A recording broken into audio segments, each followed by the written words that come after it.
Now I'm honored to introduce our next speaker for the day, who is Dr. Brian Hayashi. He is a professor in the history department at Kent State University. Previously, Dr. Hayashi was a professor at Kyoto University in Japan, and before that, an assistant professor at Yale. His research focuses on the mass removal and internment of Japanese Americans, and he is now exploring the murky world of intelligence and the Office of Strategic Studies that resulted in his new book, Asian American Spies. Welcome, Dr. Hayashi. Thank you, Craig, for introducing me.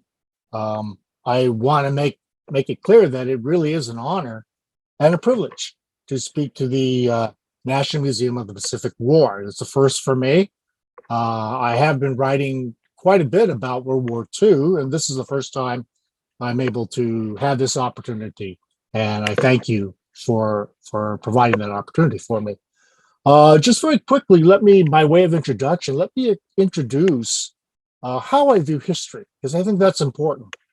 I'm one of those who believes that history is a matter of interpretation. It depends on the perspective, the sources, it depends on who you're talking to, and even which country you might be in, etc. And so I don't see history as sort of this one fast kind of thing, a correct or incorrect kind of thing. And I certainly, as I have researched and done a lot more research work on World War II, it's very humbling. The more I learn, the more I realize how much I really don't know.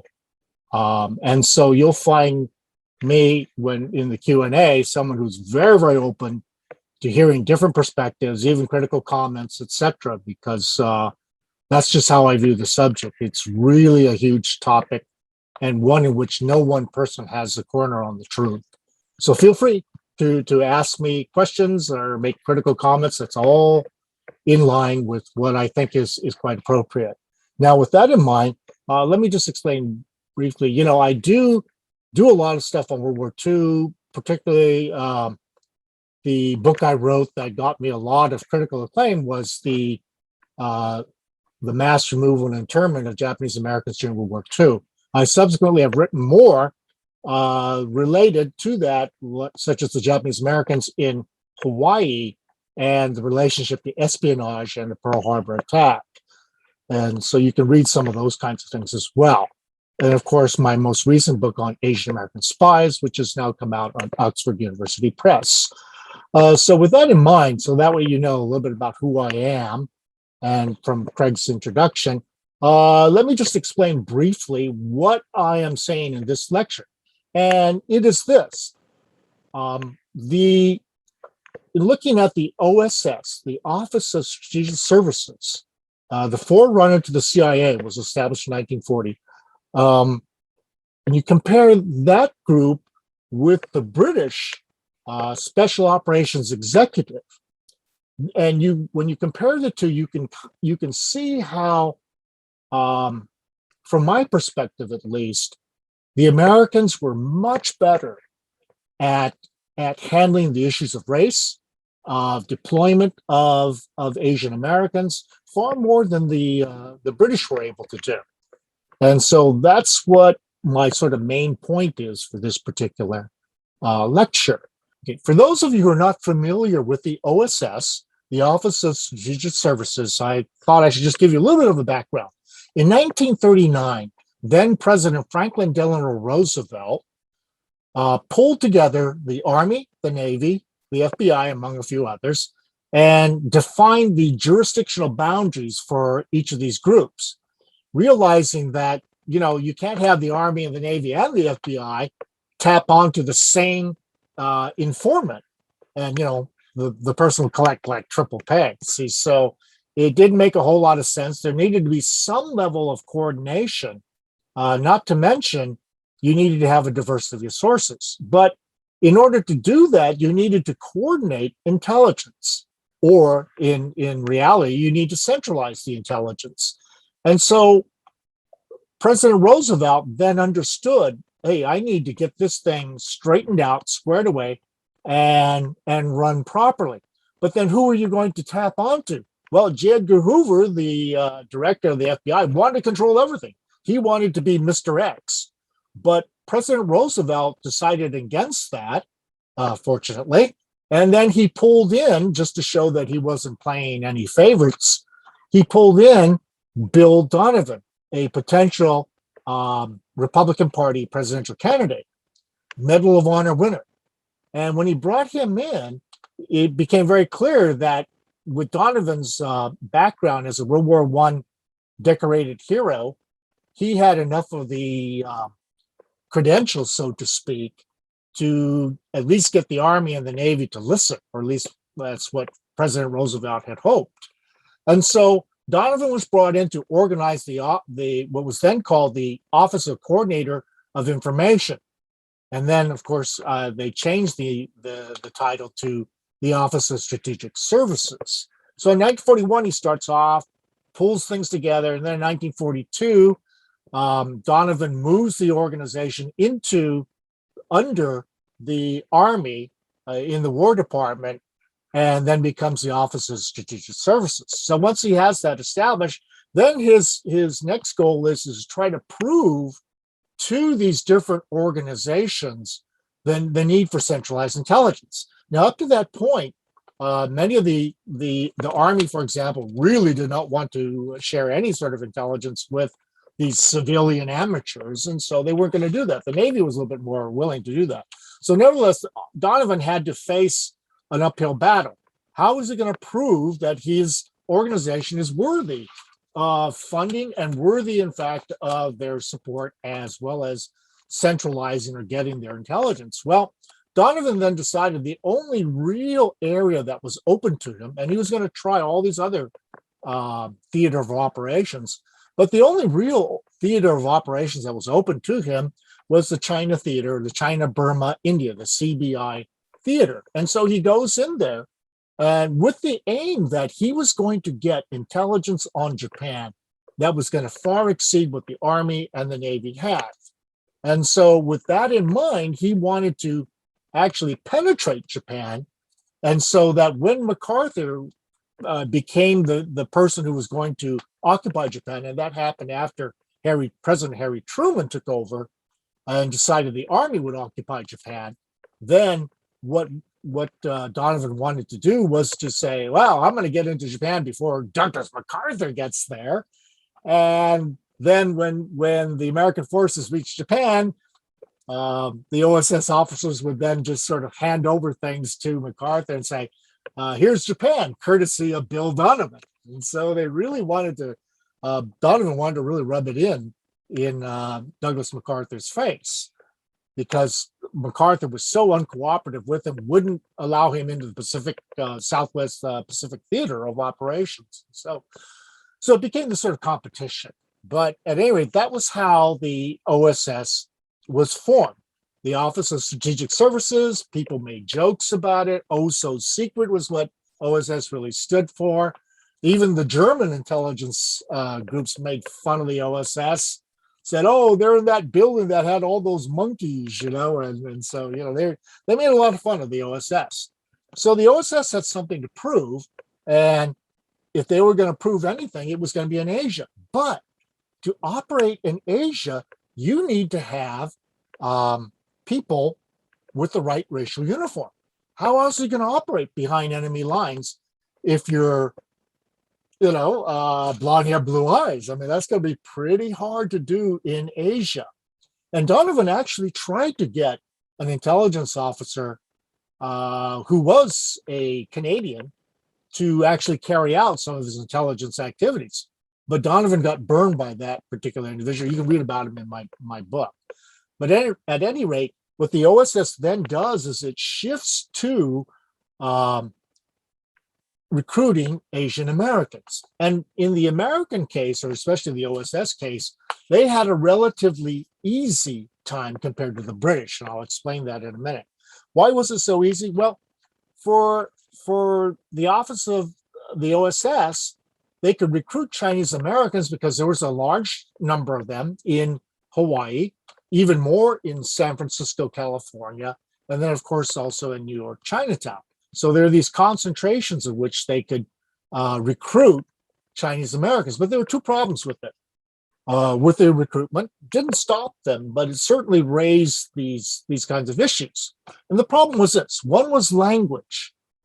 What language did they speak? Well, most of the Chinese Americans were Cantonese speaking, but the Chinese nationalist government was Mandarin speaking. And so you had this sort of tension there. You needed to kind of figure out, well, how are you going to get around this?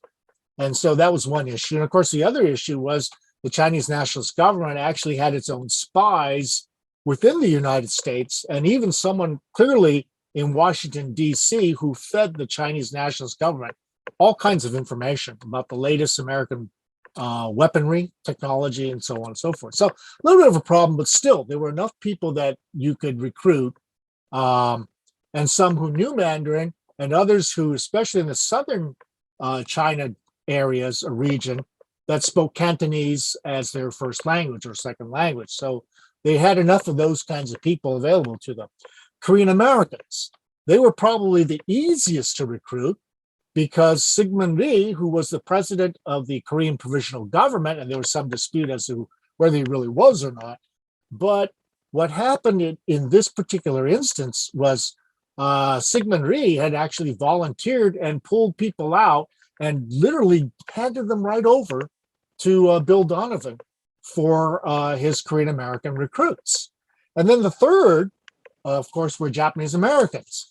And here too, it was relatively easy to do. Now, when you read accounts about World War II, you'll read about how the American government didn't trust the Japanese and thought they might be loyal to Japan and so on and so forth. Well, at least in the OSS, that was not true. The OSS very clearly understood that there were large blocks or segments of the Japanese American population that was very amenable to supporting the United States government in this war. And Donovan himself was one who opposed the mass internment, mass removal and internment of Japanese Americans from the West Coast. He called it an illy conceived or considered proposal.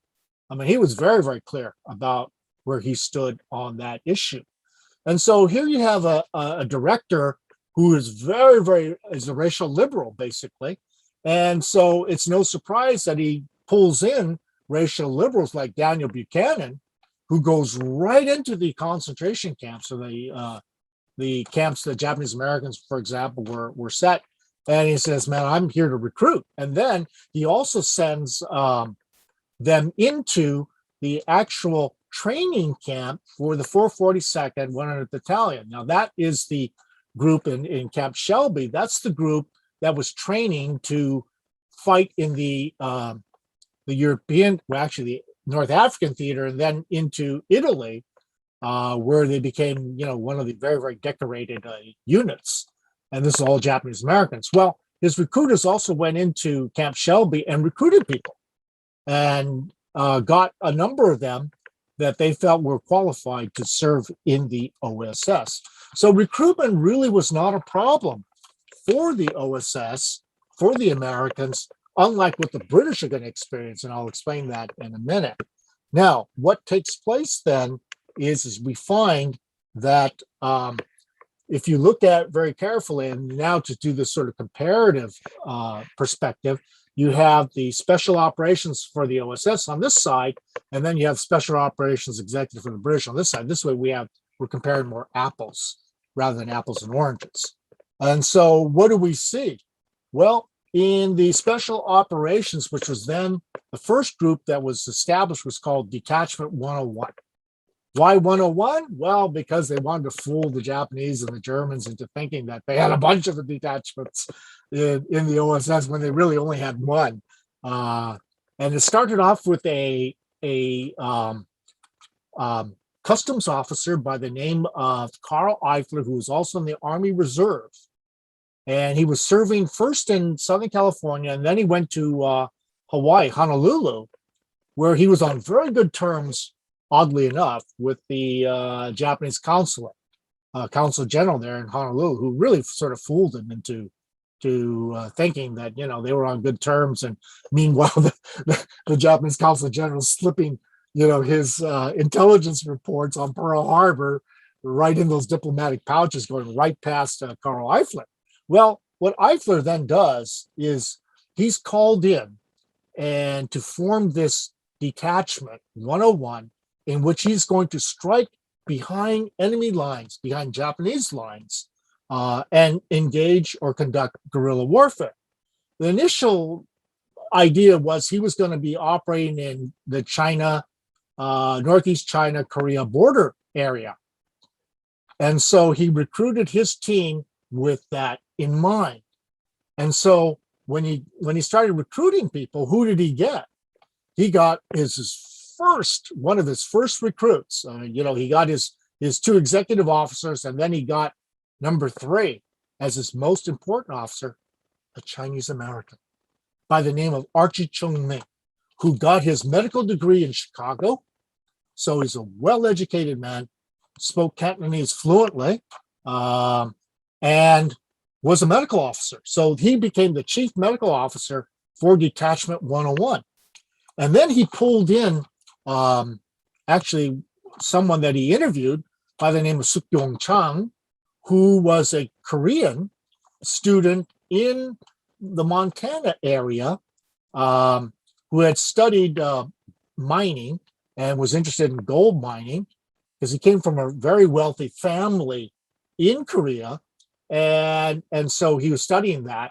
And then when the war broke out, he's friends with Sigmund Rhee. So Suk-yong Chang then went to Washington, D.C., interviewed with Karl Eifler. And Karl Eifler had then decided, yes, I'm going to take this guy in. And so he was brought in and became the liaison officer between the Korean Provisional Government and Detachment 101. A brilliant, brilliant man. And then he also got another guy from out of Seattle by the name of Don Eng, who turned out to be one of his best radio technicians. In fact, it was Don Eng that redid the radio communications, the portable radio sets. So that what happened was Don Eng was so successful in doing this that the OSS then had a radio unit that was even better than the British B2 unit. Now, the British B2 radio unit could broadcast on, I think, somewhere around 500 or 600 miles. Well, Don Eng reworked his radio sets so they go like 800 miles. So it was much better. When you're trying to penetrate behind enemy lines with guerrilla units, one of the things you need is a good, solid communication system. And that's what Don Eng provided.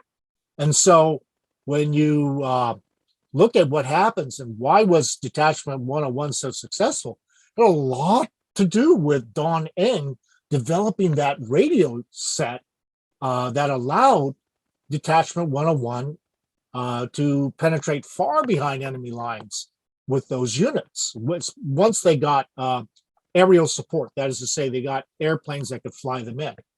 At the beginning, they didn't have it. And so Eifler's men had to just sort of sneak in, walk in behind enemy lines, so they couldn't go too far. But be that as it may, what you then see is like somebody like Archie Chung-ming, who's the CMO, and what he has is he's got like about 300 Americans to look after, and then another 4,000 guerrillas. Okay, now here's the CMO. I mean, look, 4,000 people plus another 300. He's got to take care. He's one medical officer for the entire group. I mean, you're talking about this very, very large group.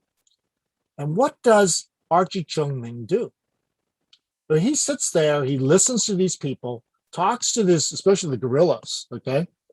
And he learns that these guerrilla fighters have their relatives that have these various diseases and sicknesses. So what does Archie Chung-ming do? Like the good guy that he was, and this man was really a special person, he decided then and there, not only am I going to look after the medical needs of our officers, our enlisted men, and our guerrillas, but I'm going to look after the villagers who are related to our guerrilla fighters. In fact, I'm going to even take care of some of those villages where we don't have guerrilla fighters And if I have enough medicine, I'll work with them too. That was the kind of person Archie Chung-ming was. He was someone who looked at people first and said, I got to treat them. I mean, you talk about somebody who's following the Hippocratic Oath, right? I mean, Archie Chung-ming followed it to the letter. And as a result of Archie Chung-ming's generosity, as a result of his willingness to fly, miles behind enemy lines, risking his life to help some of these villagers out, you can imagine how they responded to him. They're like, hey, this Archie Chung-ming guy, he's pretty cool. He's really nice. These Americans are pretty nice. Maybe we should support them. And Archie Chung-ming's approach was what, in fact, won over many, many villagers to the American side, whereas you would have expected them to remain neutral during the war.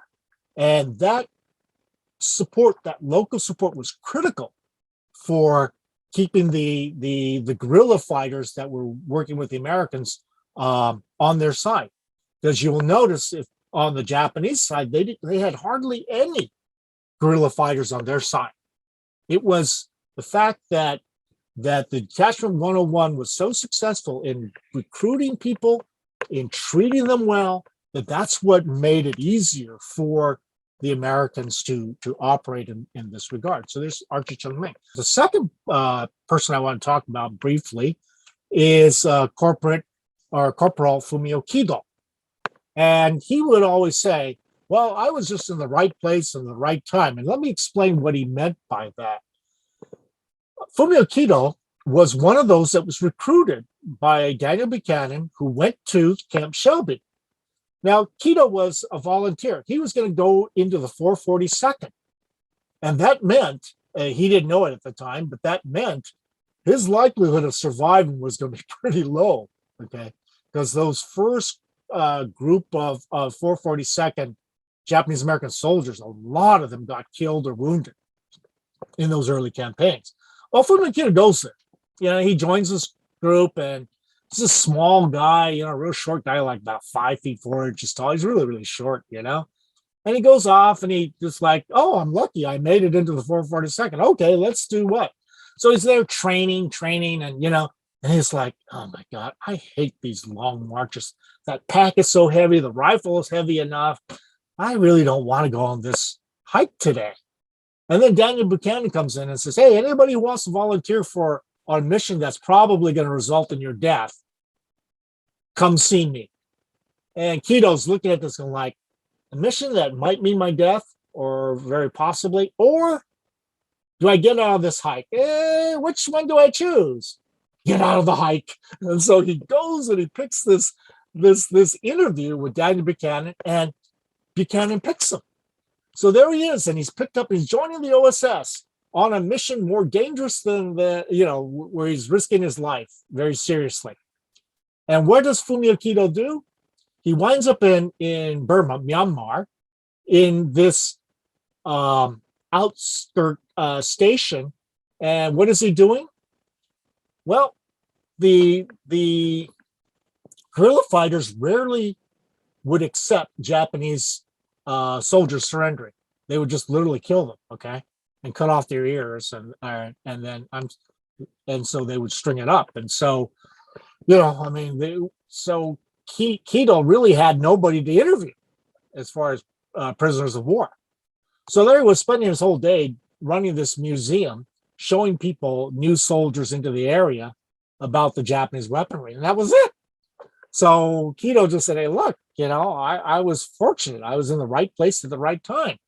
Well, that was Kido's experience until his racial uniform got him, this very secure job until the end of the war. And at the end of the war, he is assigned to rescue prisoners, American prisoners held in Northeast China. And he flies on that mission. And of course, this POW rescue mission, they're all unarmed. So they're flying in to a Japanese, a POW camp where Allied POWs are held, and they got no guns, okay? All they have is food and supplies, and that's it. And Keto flies in there and rescues these people. And of course, as a result of his first parachuting down and landing there, the Japanese soldiers take one look at him. They start beating him up.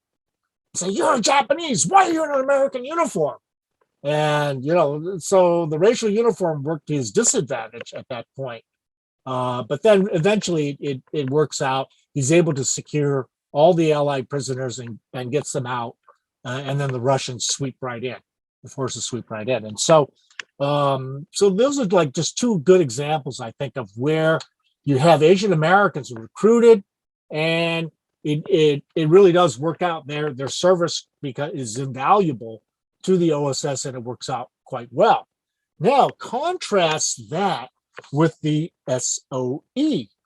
And here is, I think you get a chance to see, the SOE was sort of told, well, they were told by Winston Churchill, Prime Minister, go set Europe ablaze. Now, what were they supposed to do? They were supposed to really organize and execute guerrilla warfare behind enemy lines, particularly in the Baltic regions and much of Eastern Europe. They were trying to do that. And their director, Major General Collins Gubbins, as you can see right there, and then William Stevenson, the one on the right, you can see, was the man in charge of the British security coordination. He was always called Little Bill. And he was trying to recruit Asian Canadians to join, because it's really only in Canada. There's a very small Chinatown that was there in London, but otherwise there was really, the only place they can recruit was in Canada, especially British Columbia. And so, they had the technical side. Their B2 sets were pretty good.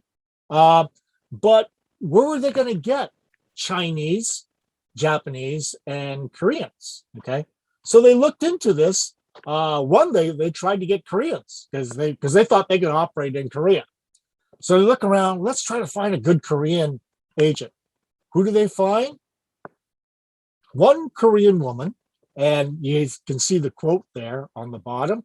Only one Korean has come to light and is described as follows. She is a woman. She claims to be Korean. She is described as very eccentric and has been suspected of pro-Japanese sympathies and is thought to be a mental case. And so the recruiting for Korean Canadians didn't go very well. And they were stuck asking the OSS for help. The OSS refused to do it with the Korean side because they knew that the Chinese nationalist government was not going to permit the SOE to interfere in Korea. So that was out. But then they had to deal with, what about Chinese Canadians and Japanese Canadians? Well, they wanted Japanese Canadians to handle like translations, prisoner of war interrogations and whatnot. And then they find out that the Japanese soldiers wouldn't surrender very much to the Canadian forces, or the British forces, I should say.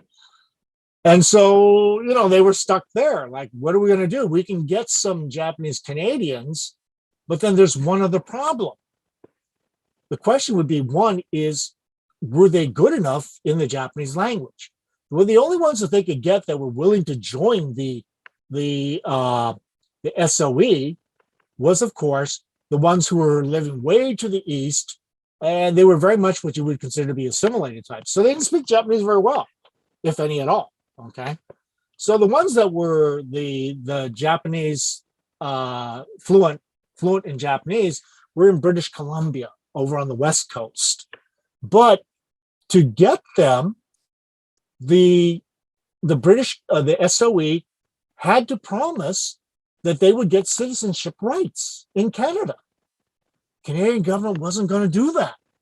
They weren't going to say trade military service for Canadian citizenship. They were not going to allow that because it was too volatile an issue in British Columbia. So the Canadian government just refused to allow that, which in turn meant all those linguistically qualified Japanese Canadians, you couldn't get them until finally, when the Japanese Canadian government moved some of the Japanese population, Canadian population, east and away and broke up sort of the community, so to speak, that they were able to sneak a few in to the SOE. But by the time they got them into the SOE and trained, the fighting in the Pacific Theater was basically well north of Shanghai. So were the British forces, land forces, really going to engage the Japanese land forces north of Shanghai? And everybody knew that the British forces were not going to do that. And so the few Japanese that they got in Canada wasn't going to work out. So what about the Chinese? There we have a potential. But then what happened? Well, the British SOE plan was to gather a bunch of Chinese Canadians who could speak the local Cantonese dialect, slip in there, recruit guerrilla fighters, and then led by the British SOE officers, white officers, with Chinese Canadians as the sort of intermediary, and then the guerrilla fighters would go in there and fight armed with German weaponry so that the Chinese nationalist government wouldn't feel so bad about it all. And then deceive both the Chinese nationalist government and the Americans and have those guerrilla units take over Hong Kong, which was exactly the policy that Franklin Delano Roosevelt was dead set against. He was against colonial recovery or imperial recovery. It was not about that. And so what happens is the British are very quietly and sneakily trying to do this. They actually get enough Chinese Canadians to go along with this program. And one wonders what those Chinese Canadians thought when they were training. But, and I haven't been able to get those documents for that. But in the end, what happens is the war moves farther north of Hong Kong. So there is no Allied landing at Hong Kong. And so the whole reason or rationale for this Chinese guerrilla movement went down the tubes. So what then do we see by way of conclusion? I'll need to bring it close to a close. And that is to say that here you have the Asian Americans in the OSS and the Asian Canadians in the SOE. They were both participants to a certain extent in military activities, obviously the OSS more than the SOE rather. But did it really play a primary role in changing domestic race relations? I would argue no. I know that that's popular belief, especially in Hawaii, where they believe that was what changed race relations. And that really, I don't believe is quite true, at least not the primary role. Secondly, it does point to, or this particular story does point to how underemphasized is the important role that Asian Americans did play in shortening the war on the Pacific Asian continent. The OSS, especially the OSS Asian Americans, did play an important role, I think, in shortening the war on the Pacific Asian continent. All you have to do is just look at what their role was in the fighting in Burma, Myanmar. And it's fairly clear that a number of these groups played a very, very significant role in shortening that war, in making it very uncomfortable for the Japanese forces, in actually undermining the Japanese military in Burma. In fact, to the point where I couldn't quite confirm this, but have read that there was actually bounties, on the heads of a number of the Japanese Americans in the field in Burma, Myanmar, because of their role was so important in the war waged against the Imperial Japanese forces.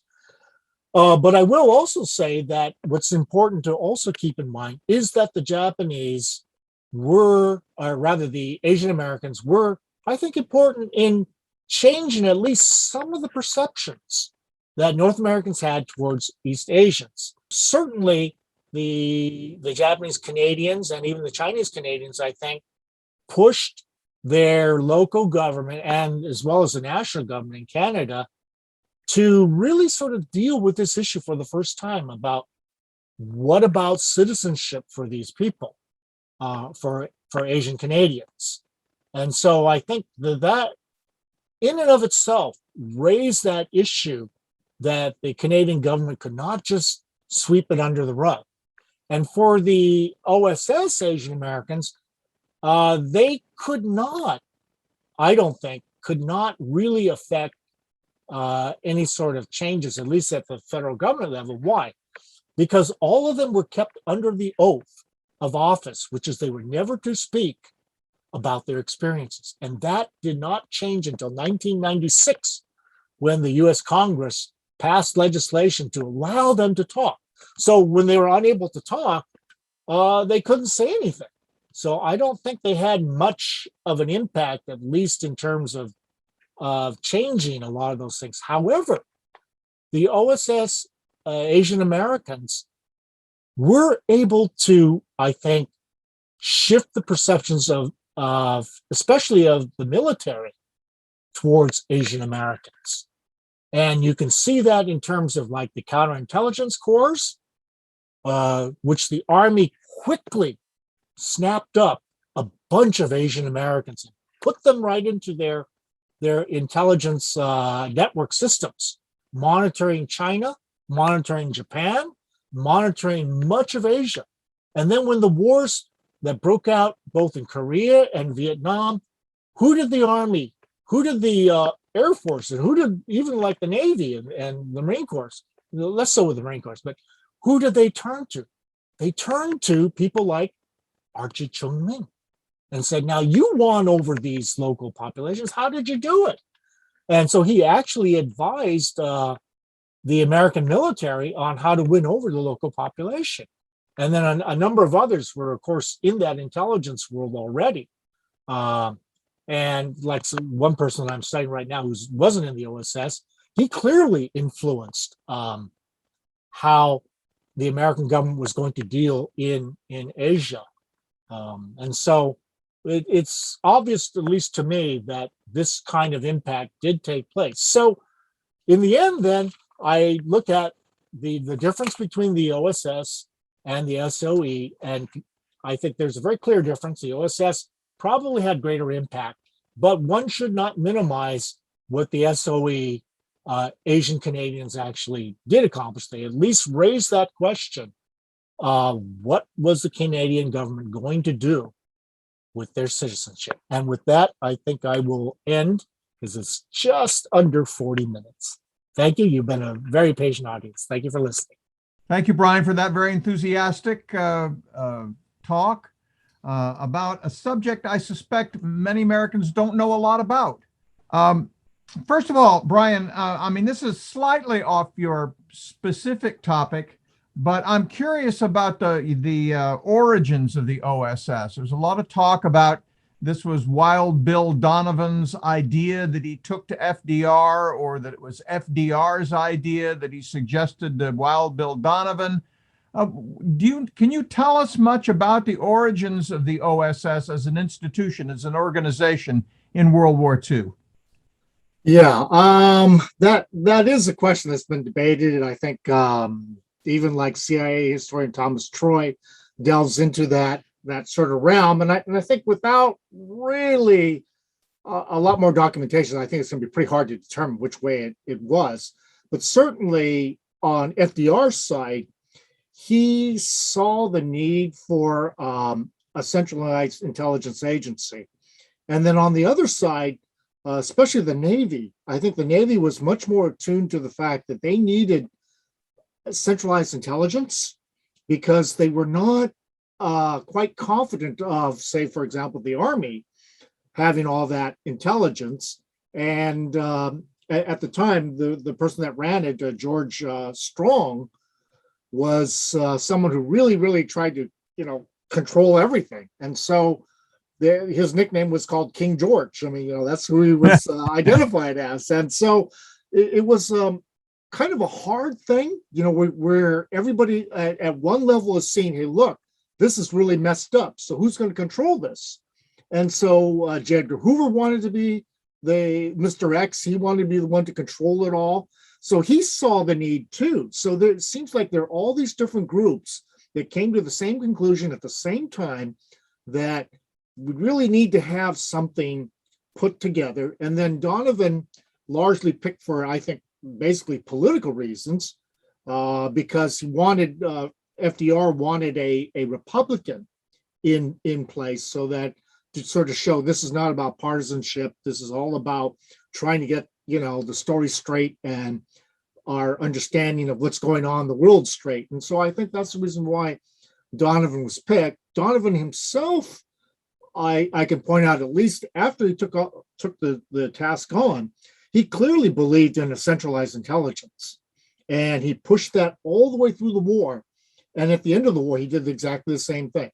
He said, we need a centralized intelligence agency. We can't have this stuff being broken up and scattered all about. And of course, the bombing of Pearl Harbor was a classic example of that failure to have that intelligence centralized and the data properly analyzed. They were just, with magic, they were just throwing the data out there without any sort of analysis or process to go through. And so that gave Donovan, I think, perfect, example. Hey, look, this is what's wrong.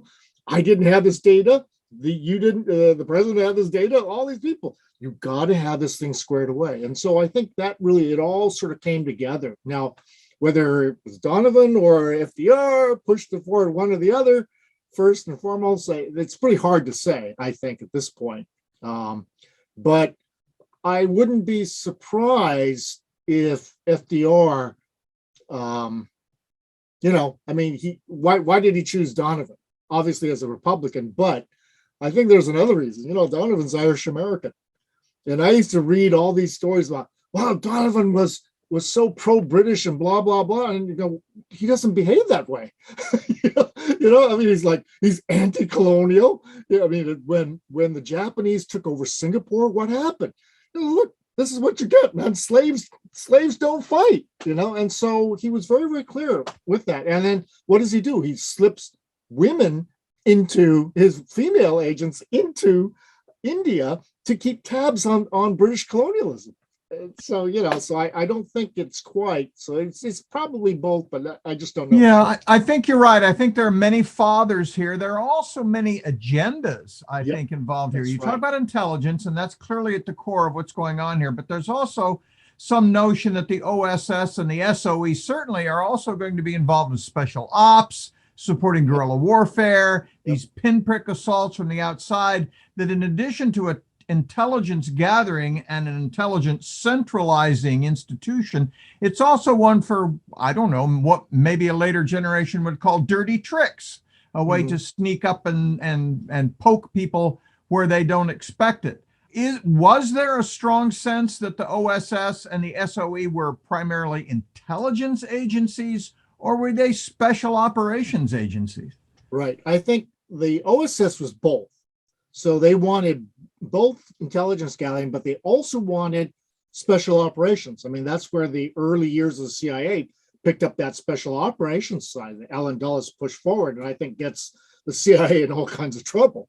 But the SOE was very clearly committed to special operations. They wanted to really push things. But the problem was they couldn't practice or carry out those operations, at least in China. They were banned very, very early. Even before the OSS got there, boom, they were capped and booted out and not allowed in. And so, of course, what the SOE does is they try all these little tricks to slip through the back door. They go through the Chen brothers, and then they go through a number of other kinds of groups to try to slip in. And of course, the British intelligence service, the Secret Intelligence Service, they actually tried to work with some of the communists in southern China, because their whole aim was to get Hong Kong back. And so and then since the communists were so strong in places like in Hong Kong, they felt like, well, they have to do something. And so they started working with them. And so it was, so OSS, I would argue, is both. SOE is far more special operations, and that's where the difference is. And that probably reflects Churchill's particular penchant Right. for dirty trick operations as Right. well. Right. Yeah, thank you very much. I've got a question here from one of our listeners who asked, how did Donovan get burnt by the Canadian recruit? Oop. Yes, I know. I don't. I think they're referring to J. Arthur Duff. Very good. Well, Donovan, when he got into the intelligence gathering in China, first went, of course, to the big insurance man. His name just escapes me for CV Starr. So he goes to Starr, and Starr, of course, had this huge insurance agency. It was the largest in the world outside of the United States. But CV Starr lost everything, basically. I mean, he's got all these offices, but now there's no business because the Japanese are sweeping through China. They're like, oh my God, I'm stuck. What am I going to do? And so CV Starr needed money, and Donovan needed contacts.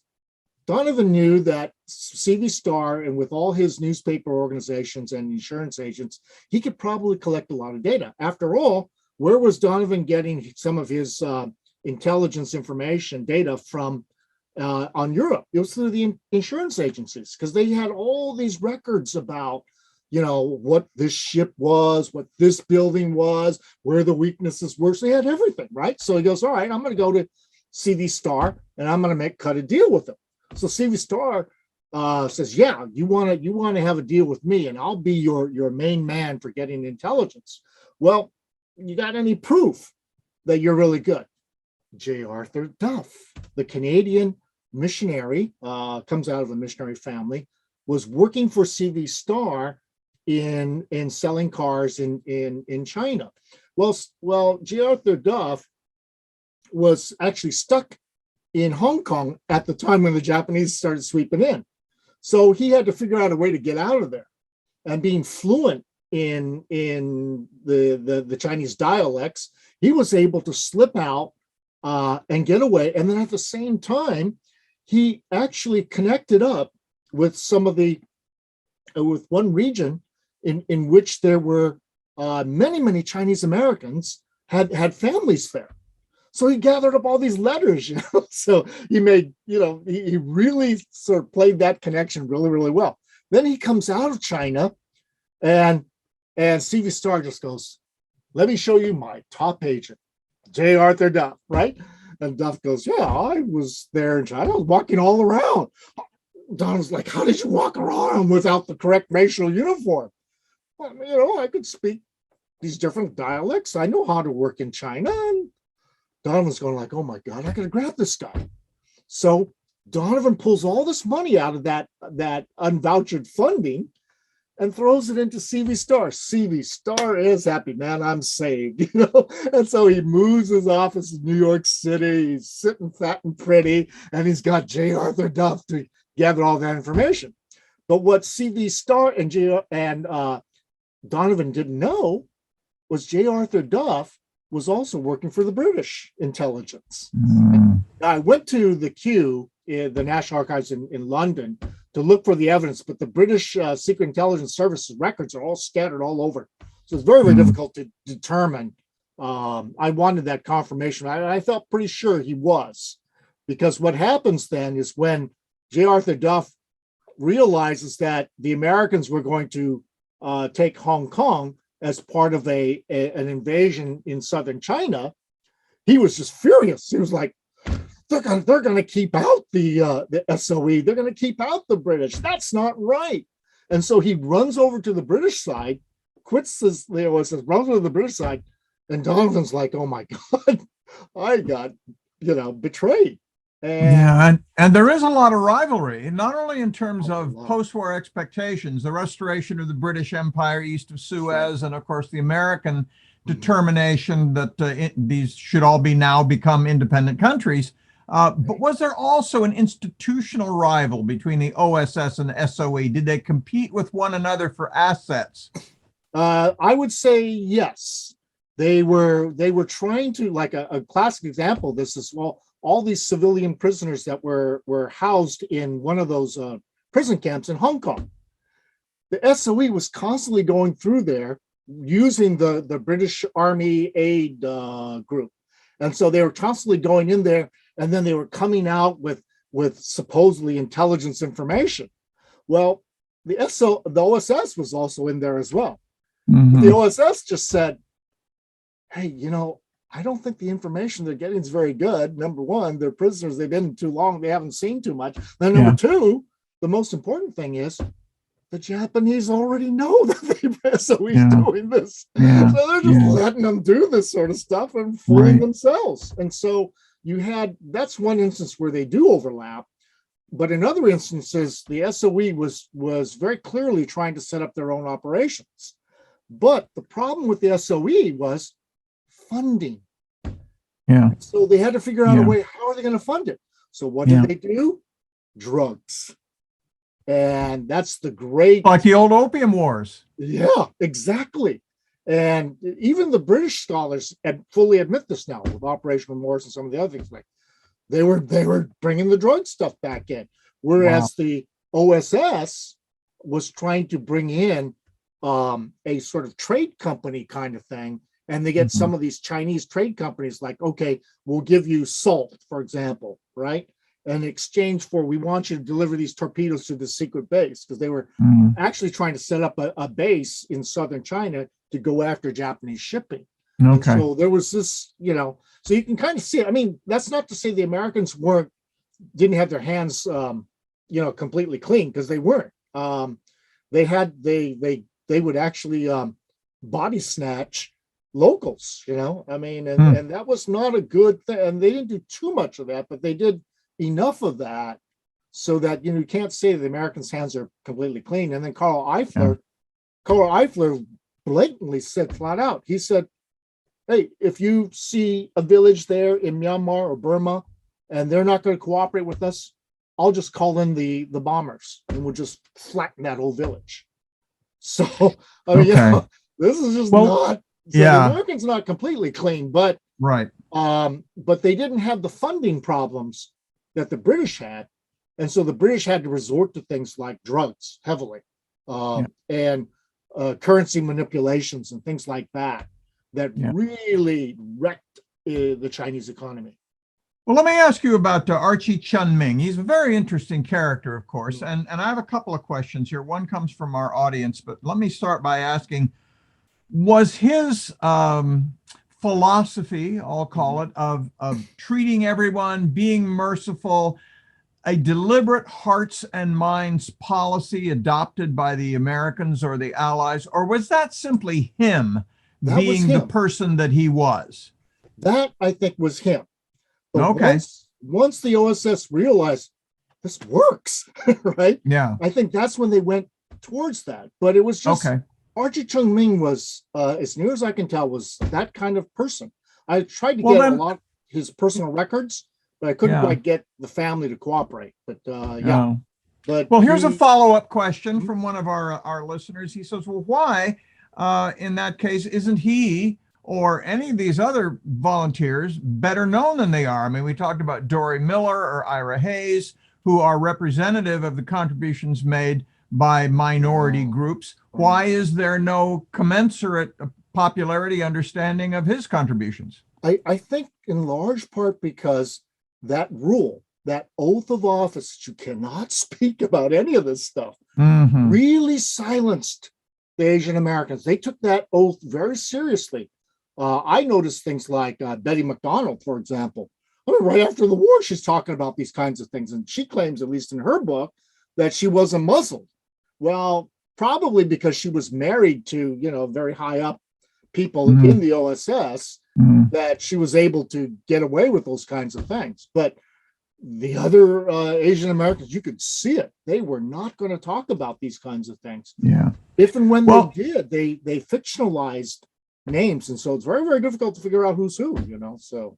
Well, Savannah Brady follows up on that by asking, are there any individuals who participated in these processes who subsequently became better known? I mean, Julia Child, for example, is famous now, for the role that she played in Europe. Are there any similar characters to that in Asia?